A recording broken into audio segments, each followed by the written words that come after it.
Presense. The first memory is dancing. Is that right? First steps tumble towards play buttons that spin, so we spin into cyclic oblivions of red bird tunes and dresses tangling legs, the curtains we hide behind when meeting strangers. Skin rush, soft clasp. I met hands that walked me across the street and raised me, that held back the fumble with palms on my lower back, stronger press, stronger squeeze, the contemporary corset sending me into back straight ahead high. But my eyes were always low, even in elementary school halls. But the shoulders are what count, what light illuminates most as we turn to stagnancy.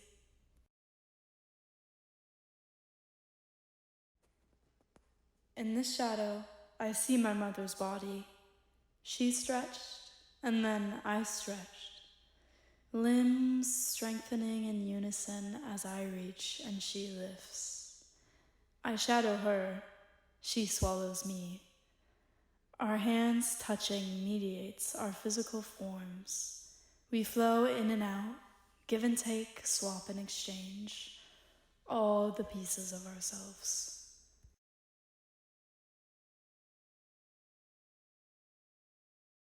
Sharp angles and soft curves. Is that all we grow into? Lock in memory that lack of movement. We stay stiff as statues under growing gazes, glances, longing stares. Shame on your guerrilla warfare.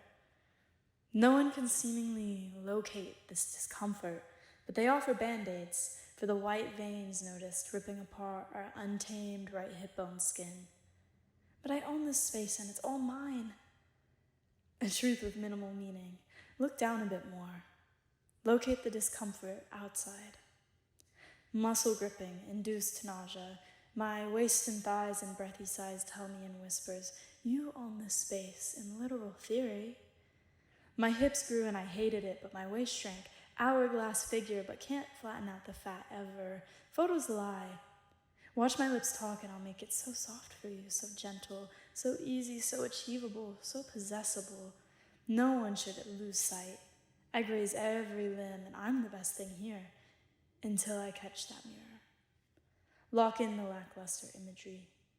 I cry in the bathtub, on new moons ritualistically, mourning my feeble autonomy, of the muscles I wear every day, under the skin on display, steak meat, that looks so teeth-sinkable that maybe I'll just have to be consumed. Gaze devouring me before the week rots, that can be sniffed out under layers of protection and facial rage and primordial theories of who owns this space. And remember, when you make hand cups and slice scratched cutting boards, elongate your breaths like pulsating flickers, and keep your sharp softness available, plausible, and the enjoyment projectable. Repeat and stare at the wall.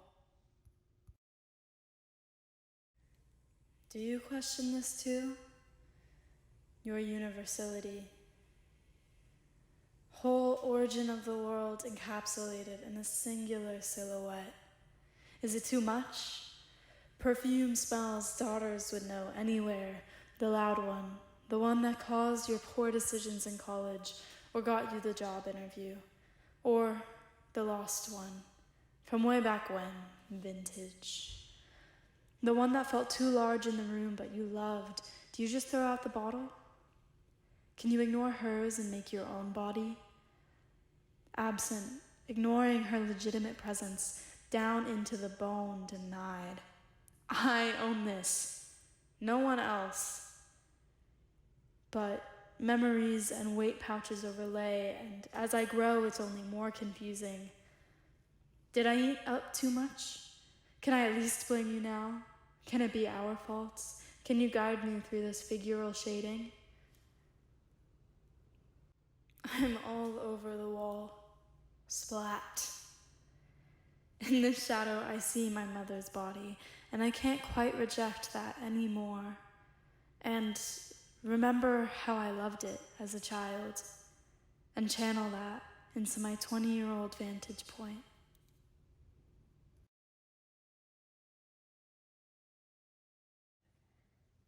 Go within, draw it out, sketch the interior wallpaper, find the portal and dive in it. Go into withdrawal, tears go down, make me glassy, shimmering absence, gone girl, transparency play, dark core. Withdrawal, shrinking, restriction. Dark mass, weight on wall, unconfigured arrangement. Opaque vase, where are your flowers? Deep in that alone, you know it, the one where atoms mirror their hyperfrequencies and shove grubby limbs and lotioned hands out. Density of solitude takes final form, and your hiddenness grows as the outline becomes sharper, but more unreadable.